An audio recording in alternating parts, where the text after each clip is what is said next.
We are back into section 7, chapter 7, section 1, picking up where we left off from the previous video, where we were graphing ordered pairs in polar form, polar coordinates. To now what we're going to do is we're going to talk a little bit about the fact, and I mentioned this in the previous video, although rectangular coordinates uniquely correspond to a single point on the Cartesian plane. For example, the ordered pair of 4, 6 is only one point. There's no other way to describe, using rectangular coordinates, the point that is 4, 6, the ordered pair of 4, 6. Polar coordinates, there are infinitely many ordered pairs that correspond to the same point on the plane, and this is due to a couple things. First, you can have coterminal angles, and that's what I mentioned in the first video. And second, you can have negative polar distances. So for example, I have this ordered pair here in polar coordinates. The polar distance to the polar angle is pi over 3.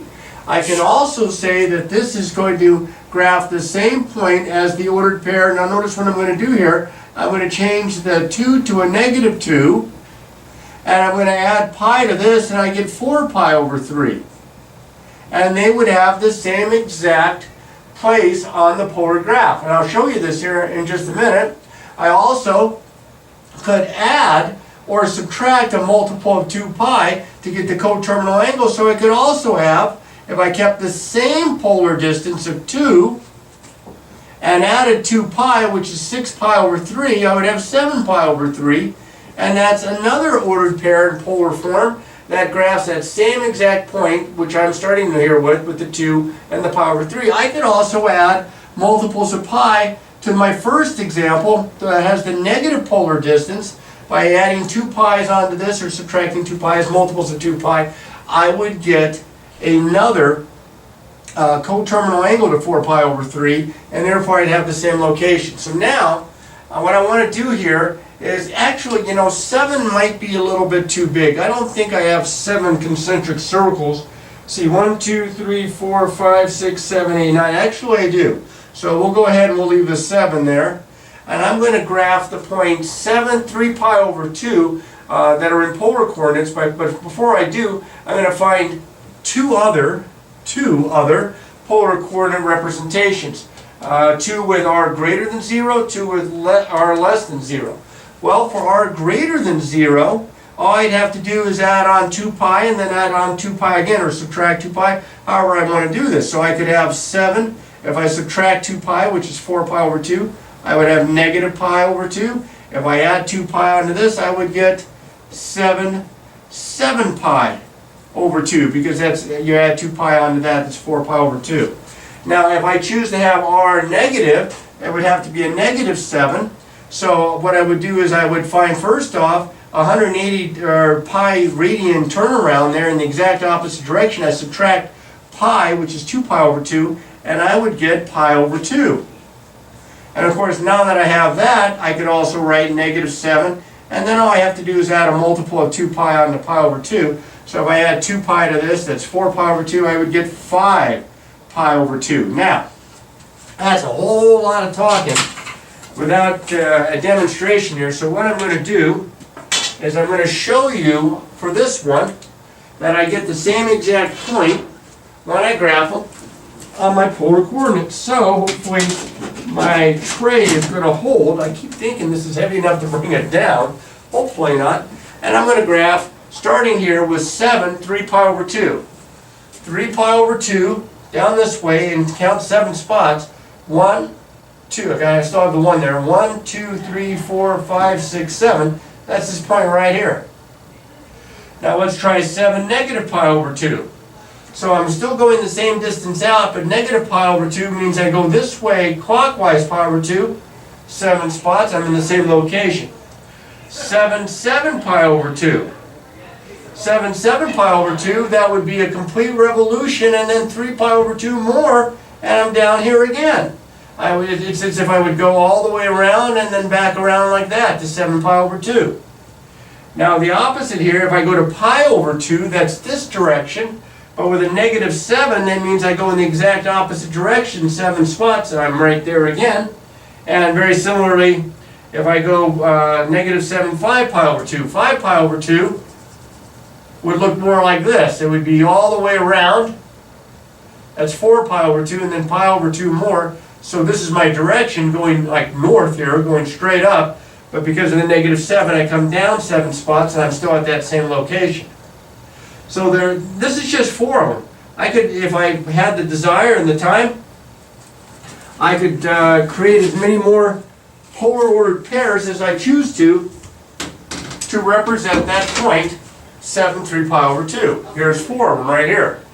Now, since rectangular points graph, rectangular coordinates graph points or represents points on the coordinate system on the rectangular plane, and polar coordinates represent points on the polar plane, you may wonder, well, don't they have equivalences? Doesn't like this point in rectangular give you the same point in polar and vice versa? Well, as a matter of fact, it does. Let's look over here at this diagram that I have. I put a point up here in the first quadrant, rectangular coordinates. This is x to the right, y up. It's the ordered pair x, y. But if I choose to draw this distance in here, which is r, the polar distance, and this angle in here, the polar angle, it would also be represented by r theta. And from the chapters in trig, we know that the cosine of theta is r over x, and the sine of theta is r over y. We multiply both sides by r, we get x equals r cosine theta and y equals r sine theta. These two guys right here you need to put to memory, because that's the conversion formulas that you use to go from polar form to rectangular form. Now, the other way around is a little trickier, because again, you could have a polar distance that's positive or negative, you could have different angles, so we have to be a little bit more careful with our location. Location, location, location. We know that if we have here x and y and our radius here is r, that the circle that the point lies on would be x squared plus y squared equals r squared. If I solve for r, I get plus or minus the square root of x squared plus y squared. Plus or minus because, again, I could have r being a positive polar distance or a negative polar distance. The tangent of theta, of this angle, is the opposite over the adjacent. That's this distance over this distance. So that would be y over x. And if I try to find theta, to find that angle, here I have r, here I'm wanting to find theta, I would take the inverse tan, and I would get theta is equal to the inverse tan of y over x. Now this is a little bit trickier here, but these two guys here are the ones that we use to go from rectangular form to polar form. I'm going to show some examples here. Convert the coordinate, or the ordered pairs to polar coordinates, that are in polar coordinates, to rectangular coordinates. And the first one is the ordered pair 5 semicolon theta. So I'm going to go to these guys right up here. I'm going to say that x is equal to 5 cosine pi. Now what's the cosine of pi? Well, the cosine of pi is negative 1. That's from your polar, your unit circle there. So this is 5 times negative 1. This is negative 5. All right, what's y? Well, y would be equal to the ordered pair, y would be equal to 5 times the sine of pi. The sine of pi is 0, so this is 5 times 0, or 0. I have the ordered pair 5, 0. Notice, I use a comma there because that's the rectangular coordinates. Now, if you think about where this is, negative 5, 0 is out here somewhere, right? Coming out this way. And 5 pi would be this direction, and you go out 5 units, the same as I would for negative 5, 0. So those match up nicely. Now don't worry if the angle or the distance or both are negative, you still use these two conversion formulas right here. So x is equal to negative 10, the cosine of negative 2 pi over 3, which is negative 10 times, now the cosine of negative 2 pi over 3 is the same as the cosine of 4 pi over 3. I like to use angles between 0 and 2 pi if I could. And the cosine of 4 pi over 3 is negative 1/2. So this is negative 1/2. So negative 10 times negative 1/2 is positive 5.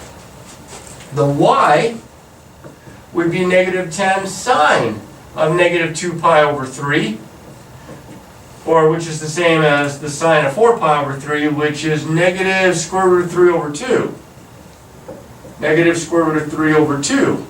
So that's going to give me 5 square roots of 3, and this is the ordered pair 5 comma 5 square roots of 3. Now you say, whoa, that's in the first quadrant. How the heck does this end up in the first quadrant?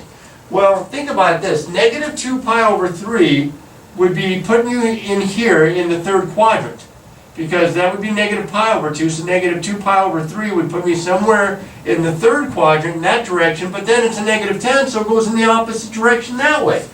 And I get that first quadrant ordered pair of points. Now, as I mentioned, it's a little trickier to do it the other way around. You have to keep track of what quadrant you're in and make sure that your polar distance and your polar angle matches that up. So I'm going to convert the ordered pair negative 2 square roots of 3 from rectangular coordinates to polar coordinates. I'm going to give you two answers. I'm going to start by finding I like to find the one where r is positive first, and then I'll come up with one where r is negative, because that's easy once I have the one where r is positive. To find r, I'm going to go over to here. It is, and I'm taking the positive time, so it's the square root of negative 2 squared plus negative 2 square roots of 3 squared, which is the square root of 4 plus 12, or 12. So that's the square root of 16, so that's 4. So I'm going to have a polar distance of 4. Now remember, I'm in quadrant number 3 here, so I got to get that to match up with my angle. So this is a positive polar coordinate. So right now I have 4 semicolon something. Now to find that something, I'm going to go back to here, and I'm going to say that theta is equal to the inverse tan of y over x, which would be negative 2 square roots of 3 over negative 2, which is the inverse tan of the square root of 3. So this is where it gets a little tricky. If you get Mr. Calculator out, especially if you're in radians, you're going to probably end up with a weird looking decimal. You're better off thinking about what this is with respect to sine and cosine. I'm looking for an angle whose tangent is the square root of 3.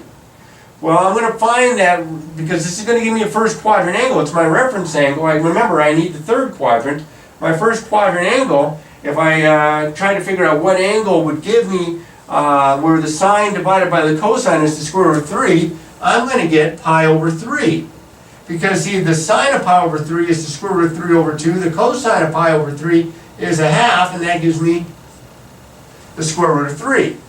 So I get pi over 3, but that's not my angle for right here. That puts me in the first quadrant. I'm going to need to go into the third quadrant. So remember, I'm going to add 180, because I'm going to go in the exact opposite direction there by putting it into the third quadrant. So if I had 180 over pi, I would end up with 4 pi over 3. And that puts me right where I want to be. Now remember, the period for tangent is pi. So now that's the one with the r greater than 0. To get the one with the r less than 0, negative 4, I just go in 180 degrees, or pi over 3 radians. I just go back to pi over 3. I don't know if one has a preference over the other. I know a lot of students don't like negatives, so you could probably write it out that way if you only had to give one representation. This is going to take a little bit for you to get used to. That's why you got to practice, practice, practice.